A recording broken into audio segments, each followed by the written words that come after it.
Oh,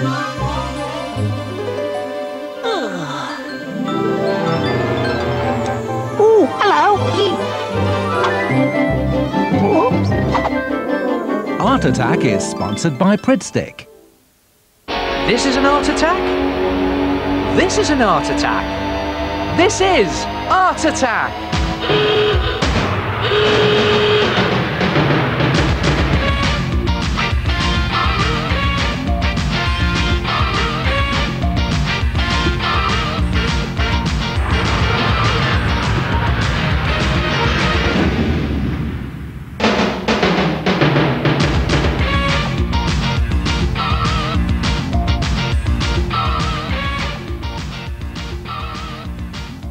Ah, hello there. Oh, are you like me? You can never find a place to put down a wet paintbrush when you're painting. Ah, there it is. What you need is a wide-mouthed frog brush holder. Come and have a look at this. To make your froggy brush holder, you need some of this stuff. This is self-hardening clay, and you can get it from toy and craft shops. And it's brilliant, because it's modelling clay that hardens by itself. You don't need to bake it. And with one bag, you can make loads of stuff. So just tear off a handful and roll it into a nice, soft, smooth ball. This is already soft in the studio lights. And then just place the ball down like that, and then take your paintbrush and just very carefully push your paintbrush down into the front of that ball to create the frog's mouth. And you need to push it far enough down so that the clay holds the brush and it doesn't fall out. Then just roll it about a bit just to open up the mouth, and then take it out and take another piece of clay and roll that into a smaller ball this time. Place that down and then just flatten it into a circular disc like that. Then take a ruler and just chop the top third of that disc. Just roughly the top third, doesn't need to be accurate. And then turn your ruler around and chop it in half the other way, so that you now have two big back feet for your frog and two smaller front feet. Then, to create the sort of frog's webbed feet effect, just make small indentations into the clay with the side of your brush on its edge, like this. And then, just very carefully, lift the ball up, turn it over with the mouth at the front, and just dab on some water onto the underside, and this will act as a sort of glue on the clay, so that you can then stick on those feet and put the two big back feet on the back, sticking out to the side, and the two smaller front feet can go on just underneath the mouth. And you need to be very careful with this. You can take some time doing it. I'm just doing it quickly to show you here. And just put that last one in there like that, and then very carefully turn it back over and put it to one side. Then take another piece of clay and roll it into a sausage that's a bit longer than one of your fingers, and just very loosely bend that over in half, and then just slip this in the gap between one of those big back feet and the body. Just poke it in with your finger or the brush. Again, you can take some time doing this. I'm just doing it really quickly to show you, and put plenty of water in to glue it in, and then do the same on the other side, another sausage of clay, and just fold that over and squeeze that in between the other back foot and the body, and there you have two big back legs on your clay frog, just like a real frog. And then just roll two smaller balls of clay and a dab of water on the top, and you have two great big froggy eyes. And it's great that this water just acts as a glue. And then put the whole thing to one side to dry. And it may dry overnight, it may take a little bit longer than that, but when it's dry, look at that. The self-hardening modelling clay has self-hardened, and it's actually gone rock solid. Look at that. And then paint it, and you can paint it using poster paint or acrylic paint. And it's a good idea to start with to paint it a nice froggy green. I'll just slop that on there just to show you. And then you can paint on some detail when the whole thing is green. And there's mine. Look at that. What I've done here is I've painted some spots on the front and the back. I've given Some nice wide eyes. I've even painted his mouth, his wide mouth red, and I've picked out all that detail in felt tip pen. And there he is, and you can use him to stand your wet paintbrush when you're painting, or you could even put a pen in it when you're writing to stop your pen from rolling around. And you could even do them in a different colour. What about this one? There's a red one there with sort of blue spots. And you could use different types of modelling clay. I like the self-hardening, but this is the stuff that you bake. Be careful with that when you're using it though. And this is just the ordinary soft modelling clay that you can get. And how about your own favourite dough recipe? There's loads of those in books. And you could even invent your own little creature. That's a bumblebee. But again, you must do a nice wide mouth. Try it yourself. A wide mouth frog brush or pen holder. Hello, it's the head here. Oh, there's such a dinky little idea. And to make one, all you need to do is roll a handful of your chosen clay into a bowl. Press a paintbrush or pen in to make a mouth. Press a smaller ball of clay into a flat disc and use it to make 4 webbed feet. Add some legs, make 2 balls for eyes, let it all set and paint it. And you'll have your very own friendly froggy pen or paintbrush holder. Arr, arr.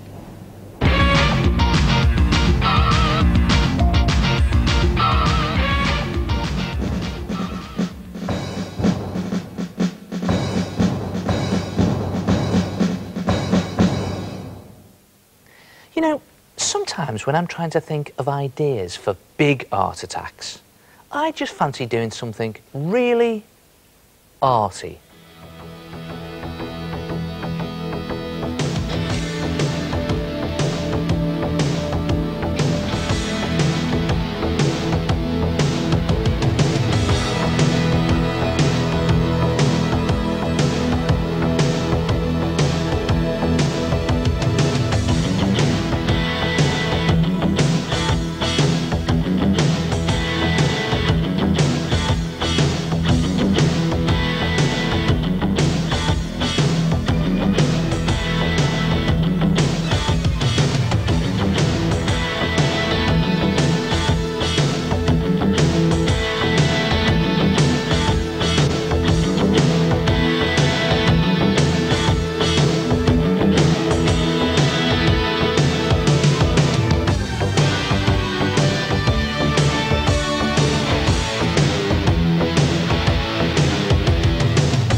him somewhere before?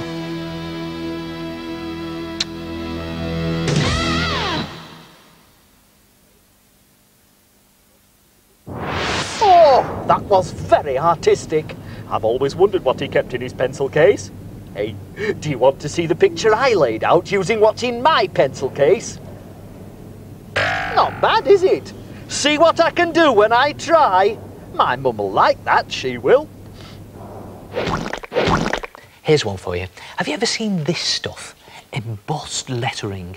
It's lettering that has been specially printed to stick out from the paper.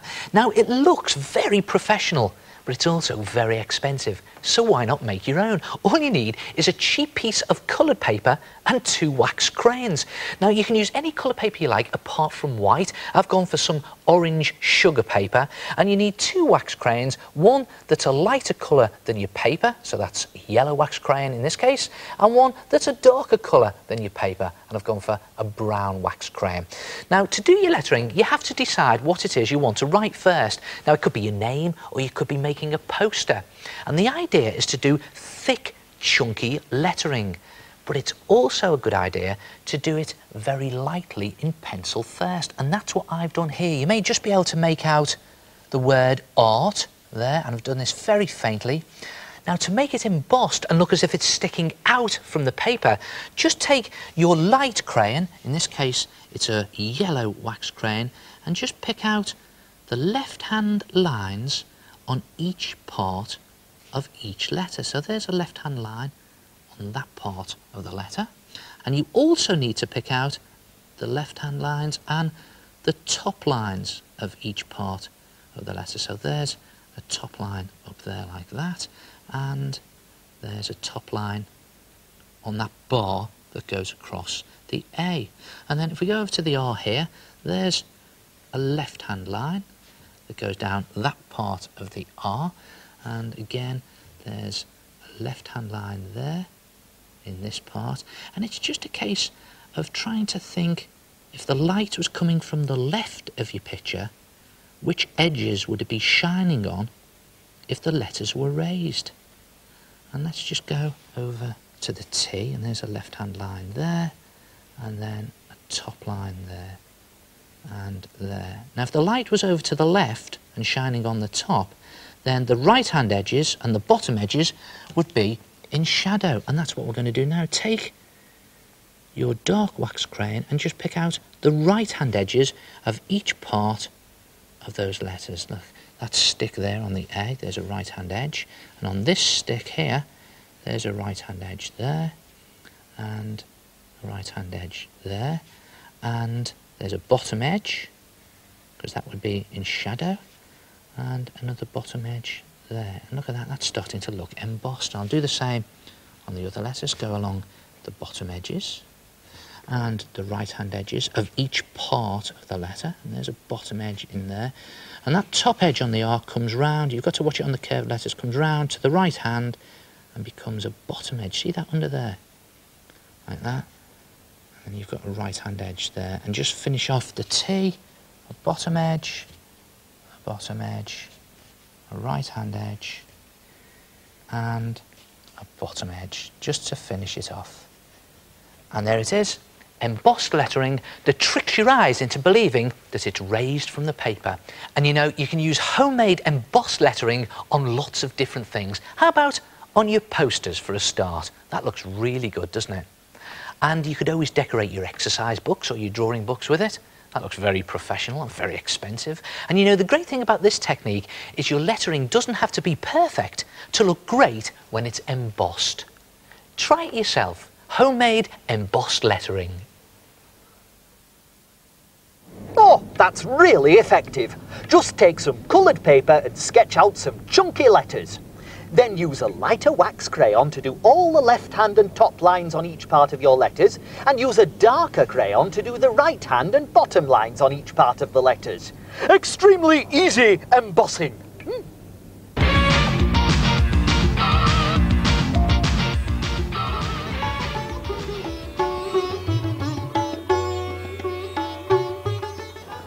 Hello, my name is Charlie, and I looked at the light, shape and colour of an eye. Then I drew a giant one so it stares out at you.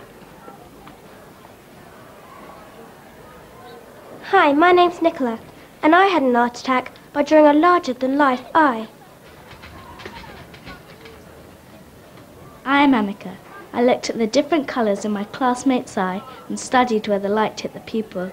Then I drew one. Hi, I'm Vicky. And I'm Louise. And we observed each other's eyes and drew a huge one. We then shaded it. With all the colours we had seen. Then we covered it in PVA glue to give it a more shiny effect. What a brilliant art attack. Big eyes. Here's a bit of fun. Try making an eye. Blow up a round balloon so that it's just a little bit smaller than your head.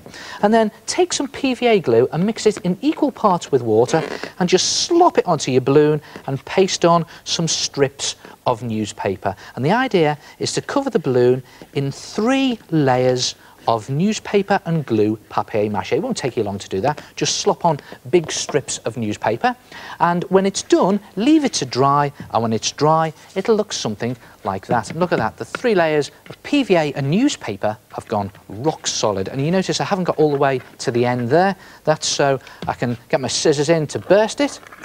Oh, there it goes inside. And I can now get the scissors in and cut the papier-mâché balloon lengthways from the top to the bottom. And when you've done that, you've got 2 halves. Look a bit like masks, don't they? Then paint those 2 halves. Paint one white and one to match your skin. Now, this white one is actually going to be your eyeball.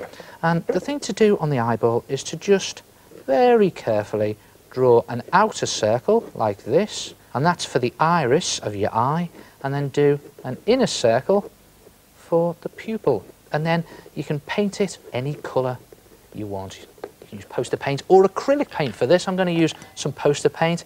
And again, you can do any eye colour, blue, brown, grey or green. And what I'm going to do here is I've got some blue. I'm going to do a blue eye, and it's just a case of flicking in across the pupil like this. And it doesn't matter if you go over that pupil, because we're going to paint that black in a minute, but whatever you do, don't go over that outer line.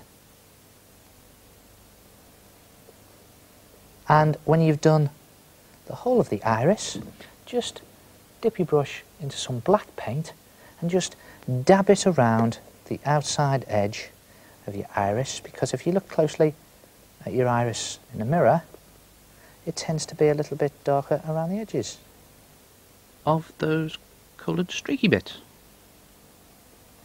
And when you've gone around the outside edge of the iris, just colour the pupil, the middle bit, in black. And it's a good idea to just leave a white circle as a sort of highlight.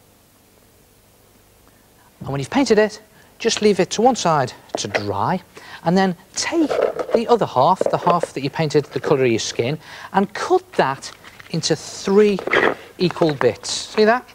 3 equal bits, and then throw one of those bits away. You won't need it.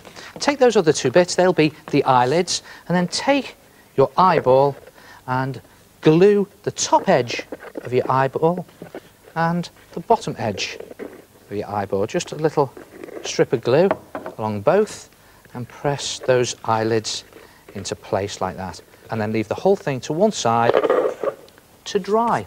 And when it's dry, look at that.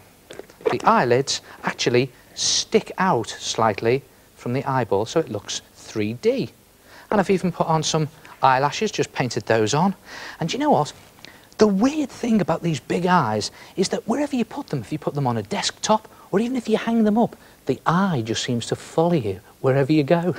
Try it yourself, a big eye. And I'll see you next time. Ta-ra!